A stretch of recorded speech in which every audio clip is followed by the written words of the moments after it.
அதாவது ரொம்ப இன்ட்ரெஸ்டிங்காக இருக்குது சார். நீங்கள் சொல்கிற டிப்ஸு வாய்ஸ்க்கு சம்மந்தப்பட்ட விஷயங்கள் நிறைய நாங்கள் அது பயன்படுத்துகிறோம். அதனால் அதாவது இன்னூசென்ட், அதாவது இசை சங்கீதம் முறைப்படி தெரியாதவங்களும் அவங்க ப்ராக்டிஸ் எப்படி பண்ணோம் அப்படின்னு சொல்லிட்டு ஒரு நான் சொல்லியிருந்தது. அவங்க ப்ராக்டிஸ் பண்ணி பார்த்தா, அதாவது ஒரிஜினல் சாங் போட்டு அது நம்ம பாடுற வால்யூம் விட அதிகமாக இருக்கணும். அந்த வாய்ஸ் மட்டும்தான் ஃபாலோ பண்ணி நீங்கள் ப்ராக்டிஸ் பண்ணுங்கள் சார்.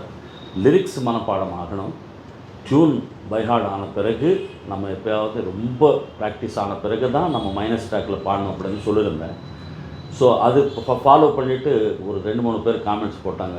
ரொம்ப பெட்டராக இருக்குது சார். அங்கே ஒரிஜினல் சிங்கர் எங்கே பிரெத்து எடுத்தார், எங்கே ஸ்டாப் பண்ணார், இது எல்லாமே ஒரிஜினல் ஃபாலோ பண்ணும்போது இன்னும் ஈஸியாக மைண்டு ரிசீவ் பண்ணுறது. அது நல்ல ப்ராக்டிஸு. ஸோ பண்ணுங்கள்.